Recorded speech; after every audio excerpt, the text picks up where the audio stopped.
इस तरह बन गई तेरी साड़ी। ठीक है, अब तू प्रैक्टिस कर, मैं थोड़ा रसोई का काम कर लूँ। मम्मी, आप मुझे रेडीमेड बनी बनाई साड़ी नहीं दे सकती? ये साड़ी पहनना तो मुझे मुसीबत लगता है। अच्छा, फिर तेरी सास के ताने सुनूं कि बेटी को साड़ी बांधना नहीं सिखाया है। चुपचाप साड़ी बांधना सीख ले, तब तक मैं सारा काम निपटा लूँ। क्या मुसीबत है ये? मुझसे नहीं हो रहा है बिल्कुल भी, मैं नहीं कर पाऊंगी माँ। सीखा, बच्चों जैसी हरकत मत करो। मेरा क्या जाता है, ससुराल में ढूंढती रहना साड़ी पहनने के लिए किसी को। ये है शिखा, जिसकी शादी होने वाली है और उसकी माँ उसे बार बार साड़ी पहनाना सिखा रही है, लेकिन लाख कोशिश के बाद भी वो बार बार साड़ी नहीं पहन पा रही है, जिसकी वजह से वो बहुत ज़्यादा परेशान है। बार बार साड़ी पहनने की कोशिश कर रही है, लेकिन वो नहीं पहन पा रही है। फिर बार बार कोशिश करने पर नहीं होने पर उसे बहुत गुस्सा आता है और वो मुंह फैलाकर जाकर किताब पढ़ने लगती है। तभी उसकी नज़र एक पेज पर जाती है। सास को रिझाना है तो आइए जादूगरनी तारा से नुस्खा ले जाइए। अगर मैं जादूगरनी तारा से कोई नुस्खा ले लूँ तो ज़रूर मुझे बहुत सारी मदद मिल जाएगी। शिखा जादूगरनी के पते पर जाती है और उसे जाकर अपनी समस्या बताती है। देखो शिखा, मैं तुम्हारी समस्या समझ गई हूँ। मैं तुम्हें एक जादूगर साड़ी दूंगी। वो अपने समय समय पर अपना कलर और अपना डिजाइन बदलती रहेगी। उसके साथ साथ तुम्हें एक मंत्र भी बोलना होगा, ना घोड़ा ना बंगला गाड़ी, सबसे प्यारी मेरी साड़ी। लेकिन याद रहे, अगर कि कोई भी इस साड़ी के बारे में रात जान जाएगा तो ये साड़ी अपने आप ही गायब हो जाएगी। नहीं नहीं जादूगरनी जी, मैं इस बात का विशेष ख्याल रखूंगी। आपका बहुत बहुत धन्यवाद, आपने मेरी बहुत बड़ी समस्या दूर कर दी।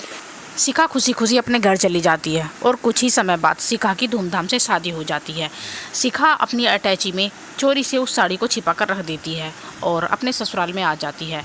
शिखा की नंद, जो कि उसी शहर में रहती थी, वो अपनी रस्म पूरी करने के लिए अपनी भाभी से अटैची से साड़ी निकालने को कहती है, लेकिन शिखा घबरा जाती है कि कभी उसकी नंद की नज़र उस जादुई साड़ी पर ही ना पड़ जाए। लाओ भाभी, दिखाओ अपनी अटैची, मैं इसमें से सबसे सुंदर साड़ी अपने लिए निकाल लूंगी। हाँ रुको दीदी, माँ ने पहले ही मुझे इस रस्म के बारे में बता दिया था, इसीलिए मैं पहले ही तुम्हारे लिए बहुत सुंदर साड़ी अलग ही रख कर लाई हूँ। ये देखो, ये साड़ी कितनी सुंदर है, तुम पर बहुत ही अच्छी लगेगी ये साड़ी। बड़ी तेज है भाभी, तो अपनी अटैची को हाथ नहीं लगाने दिया, पर मैं भी कहाँ मानूंगी। हाँ। सोनम वहाँ से मुंह बनाकर चली जाती है और शिखा की जान में जान आ जाती है। तभी उसकी सास वहाँ पर आ जाती है। शिखा बहू, मुँह दिखाई की रस्म का टाइम हो गया है, तो तुम जल्दी से एक सुंदर सी साड़ी पहनकर बाहर आ जाना। और हाँ, साड़ी को बहुत ही सुंदर और सलीके से पहन कर आना। हमारे यहाँ पर साड़ी को पहनना एक कला माना गया है। अगर तुम कहो तो मैं सोनम को तुम्हारी मदद के लिए भेज देती हूँ। अरे नहीं नहीं माँ जी, मेहमान आ रहे हैं तो सोनम जी थोड़ा बिजी है, आप चिंता मत करें, मुझे साड़ी पहननी आती है, मैं थोड़ी ही देर में साड़ी पहनकर बाहर आ जाती हूँ। सास के जाने के बाद शिखा जल्दी से अटैची से उस साड़ी को बाहर निकालती है। न बंगला न घोड़ा गाड़ी, सबसे प्यारी मेरी साड़ी। जैसे ही उसने ये मंत्र बोला, वो एक बहुत सुंदर साड़ी में तैयार हो गई। मुंह दिखाई में आई सभी औरतें शिखा को देखती रह गई। उसकी सचमुच मेरी बहू कितनी प्यारी लग रही थी। सभी औरतें मेरी बहू की साड़ी की बहुत तारीफ करके गए हैं। तभी मैं कहूँ कि भाभी ने मुझे अपनी अटैची को हाथ क्यों नहीं लगाने दिया। मुझे लगता है कि भाभी की अटैची में और भी सुंदर सुंदर साड़ियाँ होगी, और मुझे इन्होंने एक बेकार सी साड़ी पकड़ा दी। अब तो शिखा को कहीं घूमने जाना होता था तो शिखा उस साड़ी को लेती और मंत्र बोल देती थी। वो साड़ी जल्दी ही किसी दूसरे डिजाइन में बहुत ही सुंदर तैयार हो जाती थी। शिखा की साड़ी की घर में बहुत ज़्यादा तारीफ होने लगी थी। लेकिन फिर एक दिन सोनम घर पर मिलने आई हुई थी और शिखा को कहीं पर जाना था। तभी शिखा की बातें सोनम चोरी से सुन लेती है।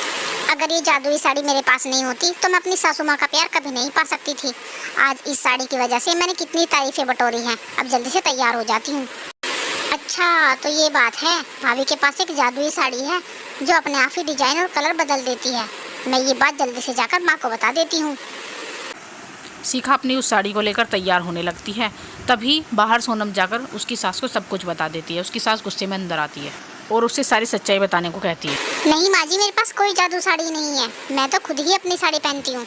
मैंने अभी थोड़ी देर पहले ही उस साड़ी को देखा है। पीले कलर की साड़ी थी और उस पर फूल बने हुए थे। बनारसी साड़ी थी, बनारसी। सोनम साड़ी का सच जान चुकी थी, इसीलिए साड़ी गायब हो गई। सोनम, यहाँ तो कोई पीले रंग की साड़ी नहीं है।